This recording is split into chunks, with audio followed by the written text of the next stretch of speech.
So, welcome once again. So, if you have been following me, the last video I made was on the weekly chart that we talked about trying to know which side of the market to be and how to read and study your price action. So, this is a daily chart, is a continuation of that particular video. If you have not seen that video, you go back and watch it. It will help you to continue. This is like a continuation. I'll try to make like 2 videos in a week, helping those who truly want to trade but they may not have the time. I'm trying to make a short videos that will help you on a straightforward that when you practice it, it will help your trading and edit. And these videos are being motivated by my learning from ICT Michael. He has really impacted my trading. So on the daily chart, after studying the weekly chart, like we said in the previous video, that if you watch it, you'll be able to understand. The question you're going to ask yourself when it comes to price action on the daily chart, ask yourself this question: where are the liquidity pools? Where are the liquidity price that are seeking for? Where are the liquidity pools? Look at this chart now. You ask yourself, where are the liquidity pools that price are seeking? That's then following the absorption we have already made in weekly chart. You've made an absorption. Am I going? Is the price likely to go up higher? Is it likely to go down lower? Following that absorption, you ask yourself if the price is likely to go down lower on the weekly. Like said, it's likely to go down lower on the weekly. So you now ask yourself on the daily chart, where are the liquidity pools that price might be drawn to? Remember, take note of this. The drawn liquidity pool for the most part is found on the daily charts. The drawn on liquidity pool for the most part is found on the daily chart.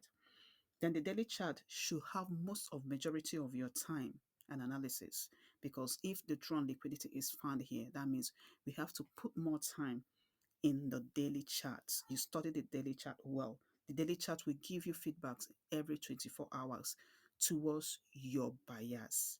If you're saying that you're going down, each day the daily chart is going to tell me, is it in the right way? Like, let's take for instance, we said, okay, the price is going to draw down here and probably the liquidity pool is here. That means each day that closes, did we get to our destination? So it gives you feedback every 24 hours towards that weekly chart. Then another thing you should do yourself is this.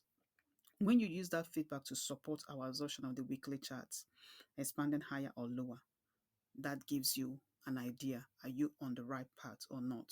So also in the daily chart, your duty is to map out all the daily chart liquidity pool. Where are they, like the other blocks, the fair value gaps, the liquidity pool within the highs and the low on maybe the recent high and lows of the daily chart within that range also.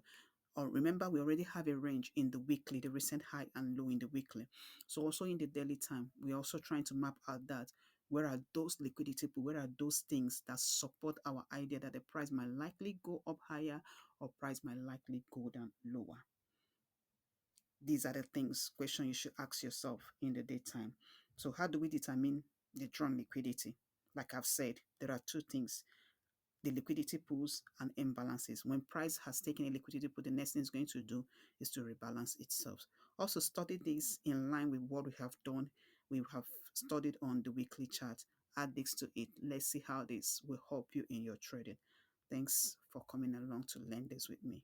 Have fun. We are learning together.